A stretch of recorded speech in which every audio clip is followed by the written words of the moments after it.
গ্রীষ্মকালীন সবজি চাষ। এই গ্রীষ্মকালে আমরা যদি ঝিঙে, টমেটো এই সমস্ত সবজিগুলো চাষ করতে পারি তাহলে মার্কেটে নিয়ে গেলে ভালো দাম পাই। অগ্রিম যদি একটু আমরা ঝিঙেটা চাষ করতে পারি, এর মার্কেটে চাহিদা ভালো থাকে, এই পয়সাটাও ভালো পাওয়া যায়। কিন্তু এই গ্রীষ্মকালীন সবজি চাষের ক্ষেত্রে কঠিন চ্যালেঞ্জের সম্মুখীন হতে হয়। ছোট ছোট ভুলগুলো যদি আপনারা শুধরে নিতে পারেন তাহলে আপনাদের এই সবজি থেকে ভালো পয়সা কামানো যায়। কিন্তু এখানে আমাদের সবচাইতে বড় সমস্যাটা হচ্ছে কি, আমরা শুরুটা করব কিভাবে সেটাই ভেবে ওর পাই না। আবার দেখা যায় যে জমি তৈরি করেছি, সার সঠিক পরিমাণে দিয়েছি, তারপরেও কিন্তু আমাদের ফলন ভালো পাওয়া যায় না। এক্ষেত্রে আমরা কোন কোন ভুলগুলো করে থাকি, সেই সমস্ত ভুলগুলো যদি আমরা একটু নজর দিয়ে থাকি তাহলে কিন্তু আমরা মোটামুটি ভালো পয়সা আদায় করতে পারবো। তো আসসালামু আলাইকুম ভিউয়ার্স, পুরো ভিডিও জুড়ে আমি ইলিয়াস আর আপনারা দেখছেন কৃষি বিষয়ক ইউটিউব চ্যানেল ফার্মার্স ফ্রেন্ডস। এই ভিডিওর মাধ্যমে আপনারা যারা আমার চ্যানেলে প্রথম এলেন, চ্যানেলটিকে সাবস্ক্রাইব করে রাখবেন, ভিডিওগুলো দেখবেন, দেখে আপনাদের মতামত আমার সঙ্গে শেয়ার করবেন।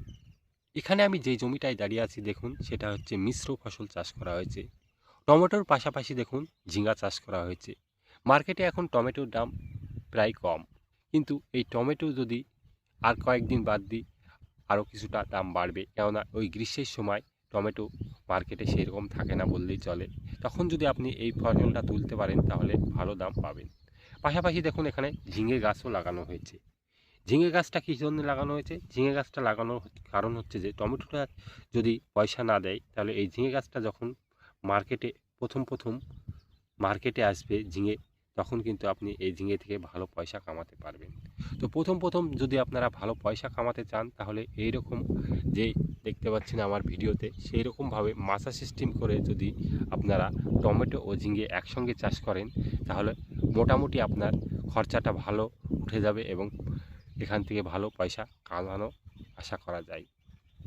তো বন্ধুরা, আপনাদের মেন বিষয়টা হচ্ছে যে আমরা এই পদ্ধতিটা কিভাবে প্রয়োগ করব। সর্বপ্রথমে আমাদেরকে কি করা হয়েছে দেখুন, আমি দেখাই। এই যে টমেটো গাছ দেখতে পাচ্ছেন, এখানে একটা টমেটো গাছ, এই পাশে আর একটা টমেটো গাছ, দুটোর মধ্যে অন্তত 2 থেকে 2.5 ফিট রাখা হয়েছে। দুই পাশে দুটো গাছ লাগানো হয়েছে। তারপরে আপনার এখানে মাচা সিস্টেম করা হয়েছে।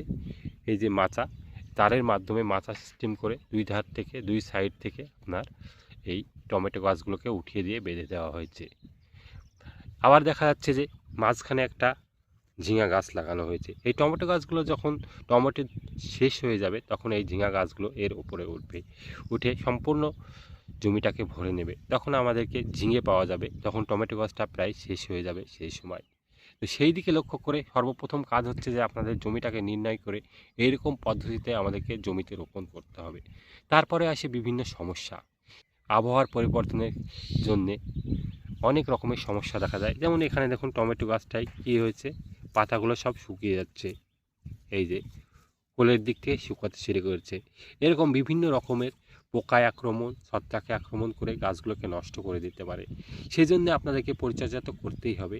তার পাশাপাশি আমি আপনাদেরকে আরেকটা জিনিস দেখাই, সেটা হচ্ছে যে দেখুন জমিটা সম্পূর্ণ আগাছা মুক্ত আছে। এই আগাছাগুলোকে কিন্তু আমাদেরকে হাত নিড়ানি দিয়ে ভালো করে পরিষ্কার করে নিতে হবে। পরিষ্কার করে যদি না রাখি তাহলে জমিতে কিন্তু কোনো রকমের সার যদি আমরা প্রয়োগ করি, সেই সারগুলো এবং জলসেচ যখন দেব সেই জলগুলো এই আগাছায় খেয়ে নষ্ট করে দেবে। আপনার মূল ফসলের যে খাদ্যটার প্রয়োজন সেই খাদ্যটা সে দেবে না, যার ফলে মূল ফসলে খাদ্যের ঘাটতি হবে এবং আপনার সমস্ত জমিটাই যে ফসল আপনি আশা করেছিলেন সেটা আপনি পাবেন না। আগাছাগুলোকেও কিন্তু পরিষ্কার করে রেখে মূল ফসলটাকে পরিষ্কার করে রাখতে হবে জমিটা, সেদিকেও একটু লক্ষ্য রাখতে হবে। এই ছোটোখাটো ভুলগুলো আপনারা কখনোই করবেন না। জলসেচ যেহেতু সবজিতে ঘন ঘন দেওয়ায় আগাছাগুলোও ঘন ঘন জন্মায়, তার জন্য আমাদেরকে ঘন ঘন নিড়ানি দিয়ে পরিষ্কার করে রাখতে হবে। এর পরবর্তীতে যেটা হচ্ছে যে ঝিঙা গাছগুলো কখন লাগাবেন, যখন টমেটো গাছগুলো সম্পূর্ণ বাঁচার সঙ্গে লেগে গেছে সেই সময় যদি আপনারা জমিতে ঝিঙা বীজগুলো বপন করেন তো খুব ভালো হয়।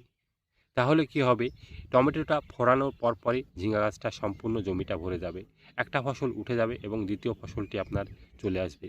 এক্ষেত্রে আপনার সুবিধা কী হয়, এক্ষেত্রে আপনার সুবিধা হচ্ছে যে আপনি চাষ খরচাটা বেঁচে যাবেন, প্লাস হচ্ছে আপনি একই মাচায় দুটো ফসল নিতে পারবেন। দুটো ফসল নেওয়ার ফলে আপনার খরচাটা অনেকটা কমে যাবে। এভাবে যদি আপনি খরচা না কমাতে পারেন তাহলে কিন্তু ফসল থেকে এখন যা পরিস্থিতি মার্কেটের, তাতে আপনি এখান থেকে ভালো পয়সা কামাতে পারবেন না। সেই দিকে লক্ষ্য রেখে আপনাদেরকে সেই রকমভাবেই ফসল চাষ করতে হবে। ঝিঙার বীজ যখন জমিতে রোপণ করবেন তখন মাদাটা কীভাবে তৈরি করবেন সেটা যদি সঠিকভাবে তৈরি করতে না পারেন তাহলে কিন্তু আপনার ঝিঙার বীজটা সঠিকভাবে বেড়ে উঠতে পারবে না। সেজন্য আমাদেরকে মাদাটা তৈরি করতে হবে। একটি জায়গায় ভালো করে মাটিটাকে ভুরভুরো করে দাউলি দিয়ে খুঁচিয়ে খুঁচিয়ে গুঁড়ো করে নিতে হবে। মাটিটা গুঁড়ো করে নিয়ে মোটামুটি 1 কেজি মতো গোবরের সার দিয়ে 1 সপ্তাহ মতো ফেলে রাখতে হবে। 1 সপ্তাহ পর আপনি যখন জমিতে ওই ঝিঙার বীজগুলো রোপণ করবেন, সেই বীজগুলো যদি ট্যাকিয়ে নেন তো খুব ভালো হয়। ট্যাকাতে না পারলেও আপনি জার্মিনেশন পাউডার ব্যবহার করে বীজগুলোকে ওই জায়গায় বসিয়ে দেবেন। বীজ বসানোর ঠিক 3 থেকে 4 দিন আগে আপনাকে রাসায়নিক সার দিতে হবে। মাদাপতি আপনারা রাসায়নিক সার কী দেবেন?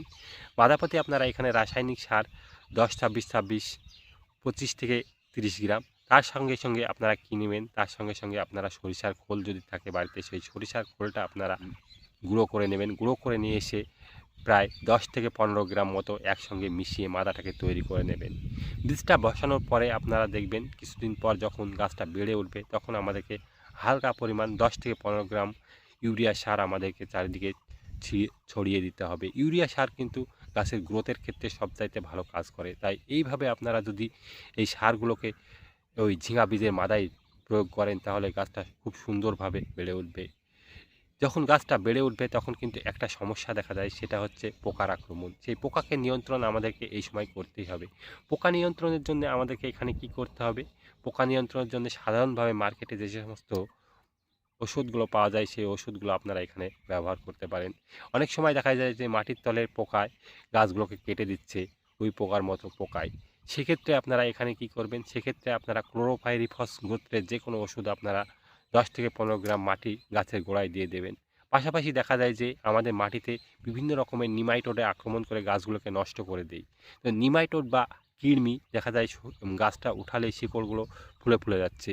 সেক্ষেত্রে আপনারা কি করবেন? এই শিকড়গুলো ফোলা ও নিমাইটোড থেকে রক্ষা করার জন্যে মাদা তৈরির সময় আপনারা নিম খোল দিয়ে দেবেন। নিম খোল দেওয়ার সঙ্গে সঙ্গে আবার মার্কেটে পাওয়া যায় দেখবেন স্প্রে, একটা নিমোস নামের একটা ওষুধ পাওয়া যায়, যেটা আপনারা প্রতি 15 লিটার জলে মোটামুটি 10 থেকে 12 গ্রাম মতো দেবেন। দিয়ে ভালো করে ছোট ছোট গাছের গোড়ায় স্প্রে করে দেবেন। তাহলে পরবর্তীতে আর এই নিমাইটোডে আক্রমণ করতে পারবে না। অতিরিক্ত রাসায়নিক সার প্রয়োগ করার ফলে মাটির যে গঠন প্রক্রিয়া, সেই গঠন প্রক্রিয়াটা আমাদের দিন দিন পরিবর্তন হতেই চলেছে। কোনো জমিতে দেখা যাচ্ছে পিএইচ বেড়ে যাচ্ছে, কোনো জমিতে আবার পিএইচ কমে যাচ্ছে। সেই দিকে লক্ষ্য আপনাদেরকে করতে হবে। তাই আপনারা যখন গাছ জমিতে রোপণ করবেন দেখবেন গাছের বাড়বড়ন্তিতে কেমন হচ্ছে। সঠিক যদি বাড়বড়ন্তি না হয় তাহলে আপনাকে সেই জমিতে হয়তো বা চুন অথবা ফিটকিরি দিয়ে জমিটাকে শোধন করতে হবে। সেটা কিন্তু ফসল লাগানোর পরে করা সম্ভব না। সেজন্য আপনাদেরকে অবশ্যই অগ্রিমভাবে দেখে নিতে হবে। একটা ফসল বাদ দিয়ে আরেকটি ফসলে সেই প্রক্রিয়াটা সম্পূর্ণ করে আপনারা করতে পারেন। এর জন্য আমি আমার চ্যানেলে 2টো ভিডিও দিয়েছি, দেখবেন সেই 2টো ভিডিওতে বিস্তারিতভাবে জানিয়েছি যে কিভাবে আপনারা মাটির পিএইচ বেড়ে গেলে আপনারা সেই পিএইচ কমাবেন, এবং যদি মাটির পিএইচ কমে যায় সেক্ষেত্রে আপনি কি প্রয়োগ করে আপনার মাটির পিএইচ বাড়াবেন সেই বিষয়ে জানিয়েছি।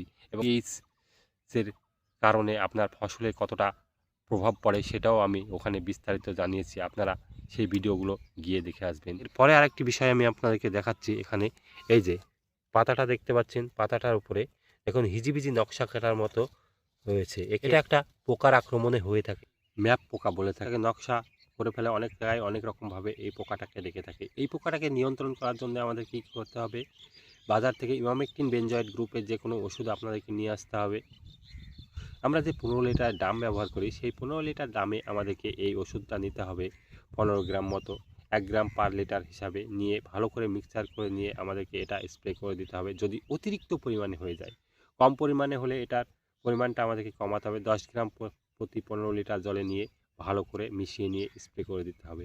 আরেকটা বিষয় মাথায় রাখতে হবে, একই ওষুধ যদি আমরা বারবার স্প্রে করি তাহলে কিন্তু পোকা রেজিস্ট্যান্স গ্রোথ হয়ে যায়, যার ফলে পোকা যে আপনারা যখনই ওষুধটা প্রয়োগ করবেন কোনো রকমের কাজ হবে না, পোকাগুলি মারা যাবে না। সেই জন্যে আমাদেরকে ওষুধগুলোকে সবসময়ের জন্যে ঘুরিয়ে ফিরিয়ে ব্যবহার করতে হবে। এই ইমামেকটিন বেনজয়েড ছাড়াও আরও পাওয়া যায় ইমিডাক্লোরোপিড গ্রোথের ওষুধ, আপনারা এখানে ব্যবহার করতে পারেন। আরেকটা জিনিস আমি আপনাদেরকে দেখাই, সেটা হচ্ছে দেখুন এই যে মোবাইলটা কাছে নিয়ে গিয়ে দেখাচ্ছি, এখানে দেখুন এই যে ঝিঙের জালি সেটিং হচ্ছে, দেখুন প্রত্যেকটা ডোগায় ডোগায় জালি সেটিং হচ্ছে। এখানে একটা জালি দেখতে পাচ্ছেন, আর একটা জালি দেখায় আমি আর একটা জায়গায়, এই যে জালি সেটিং হচ্ছে। এই জালিগুলো কিন্তু ঝরে ঝরে পড়ে যায়।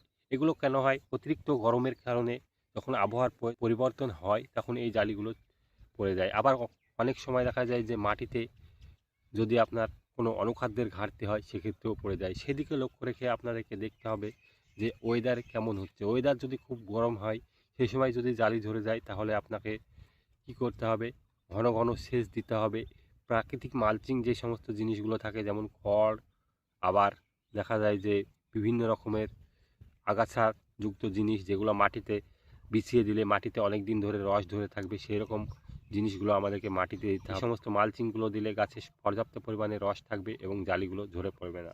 আর একটা দেখা যায় যে মাটিতে যদি অনুখাদ্যের ঘাটতি হয়, অনুখাদ্যের ঘাটতি যদি পূরণ করতে হয় তাহলে আমাদেরকে মার্কেট থেকে মাল্টি মাইক্রোনিউট্রন যেগুলো পাওয়া যায় সেগুলো আপনারা নিয়ে আসবেন। নিয়ে এসে প্রতি বিঘা প্রতি অন্তত 1.5 থেকে 2 কেজি মতো আপনারা জমিতে ছিটিয়ে দেবেন সারের সঙ্গে মিশিয়ে। যদি এটাও না সম্ভব হয় তাহলে আপনারা প্রতি 15 লিটার ড্রামে আপনারা 20 থেকে 25 গ্রাম করে নেবেন, নিয়ে ভালো করে মিশিয়ে নিয়ে পাতায় পাতায় স্প্রে করে দেবেন, এতেও ভালো সমস্যার সমাধান হবে।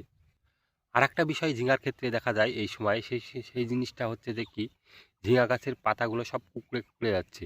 এগুলো সাধারণত চষি পোকার আক্রমণে হয়ে থাকে। ওয়েদারের চেঞ্জের সঙ্গে সঙ্গে এই পোকাগুলির বাড়বাড়ন্তি বেড়ে যায়, যার জন্য আমাদেরকে প্রত্যেকটা গাছ দেখতে হবে যে কোনো চষি পোকায় আক্রমণ করছে না। বিশেষ করে সাদামাছি, থ্রিপস, এই সমস্ত জাতীয় পোকাগুলো দেখবেন যে পাতার তলায় থাকে, একটু নাড়া দিলেই উড়ে চলে যায়।